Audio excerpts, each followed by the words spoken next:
የዳናዊት መክበብ የባንክ አካውንትና ንብረቷ ታግደዋል። ታዋቂዋ የቴሌቪዥን ፕሮግራም አቅራቢና የሶሻል ሚዲያ ተጽዕኖ ፈጣሪ ዳናዊት መክበብን ጨምሮ በ5 ተከሳሾች ላይ ተመስርቶ የሚገኘው የአጭበርባሪነት ክስ ተከትሎ የንብረትና የባንክ ሂሳብ እገዳ መጣሉ ተሰምተዋል።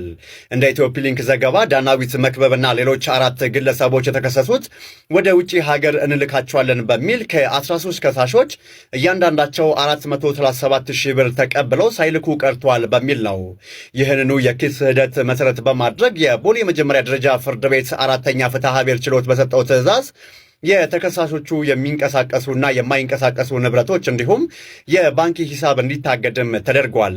እናንተ በዚህ ጉዳይ ላይ ምን ትላላችሁ? ሐሳብና አስተያየቶቻችሁን በኮመንት ላይ አጋሩኝ። ለተጨማሪ አዳዲስ መረጃዎች ደግሞ ፎሎ ማድረጋችሁን እንዳዘነጉ። አሁን የተሰማ ሰበር ዜና የዳናዊት መክበብና ሌሎች ተከሳሾች ንብረትና የባንክ ሂሳባቸው ታገደ። በዳናዊት መክበብና በሌሎች 4 ተከሳሾች ላይ የተመሰረተው ክስ በፍርድ ቤት መታየት የቀጠለ ሲሆን በተከሳሾች ላይ የንብረትና የባንክ ሂሳብ እግድ መተላለፉም ታውቋል። ፎሎ ሪፖስት በማድረግ ይከታተሉን።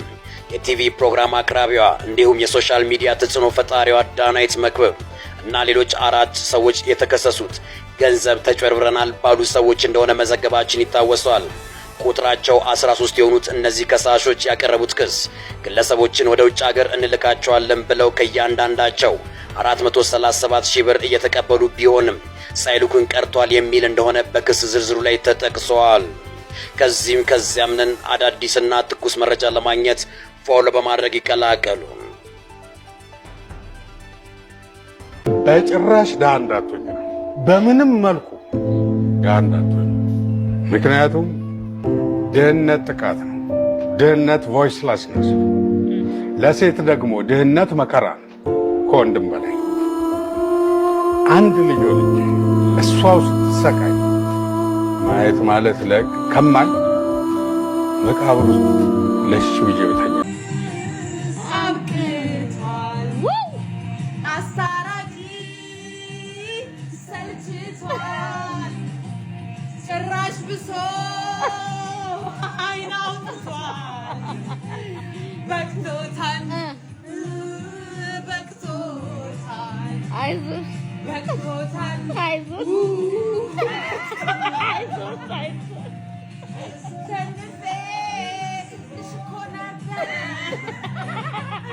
አሁን ቸገ ልለይሽ